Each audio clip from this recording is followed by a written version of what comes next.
യുവതീ പ്രവേശനത്തെ തുടർന്ന് നടയടച്ചതോടെ ഗുരുതരമായ കോടതിയലക്ഷ്യമാണ് സംഭവിച്ചിരിക്കുന്നത്. ആചാരത്തിന്റെ പേരിലുണ്ടായ നടപടി സുപ്രീംകോടതി വിധിയുടെ പ്രത്യക്ഷ ലംഘനമാണ്. തന്ത്രി കോടതിയിൽ മറുപടി പറയേണ്ടി വരുമെന്ന് ദേവസ്വം മന്ത്രി കടകംപള്ളി സുരേന്ദ്രൻ പറഞ്ഞു. ദേവസ്വം മാനുവൽ പ്രകാരം നടയടയ്ക്കുന്ന കാര്യത്തിൽ തന്ത്രിക്ക് മാത്രമായി തീരുമാനമെടുക്കാൻ കഴിയില്ലെന്നാണ് സർക്കാർ നിലപാട്. മാത്രമല്ല, ക്ഷേത്രത്തിന്റെ ഉടമസ്ഥാവകാശം ദേവസ്വം ബോർഡിനാണ്.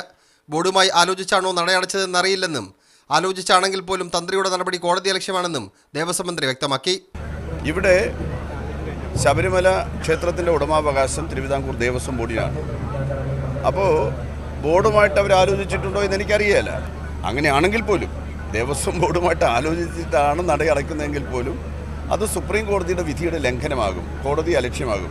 അതിനുള്ള മറുപടി തന്ത്രി കോടതിയിൽ പറഞ്ഞോട്ടെ. നടയടച്ച തന്ത്രിയുടെ നടപടിക്കെതിരെ രൂക്ഷമായ ഭാഷയിലാണ് CPI സംസ്ഥാന സെക്രട്ടറി കാനം രാജേന്ദ്രൻ പ്രതികരിച്ചത്. അതിന് ഉത്തരവാദികൾ ആരാണെങ്കിലും അതിൻ്റെ കണക്ക് പറയേണ്ടി വരും. ഞാൻ മനസ്സിലാക്കുന്നത് ശബരിമല ക്ഷേത്രത്തെ നിയന്ത്രിക്കുന്ന ദേവസ്വം ബോർഡിൻ്റെ അനുവാദമില്ലാതെയാണ് നടയടച്ചത് എന്നാണ്. തന്ത്രിയുടെ നടപടിക്കെതിരെ കോടതിയെ സമീപിക്കുന്നതടക്കമുള്ള കാര്യങ്ങൾ സർക്കാർ ആലോചിക്കുന്നതായാണ് സൂചന. മീഡിയ 1 തിരുവനന്തപുരം.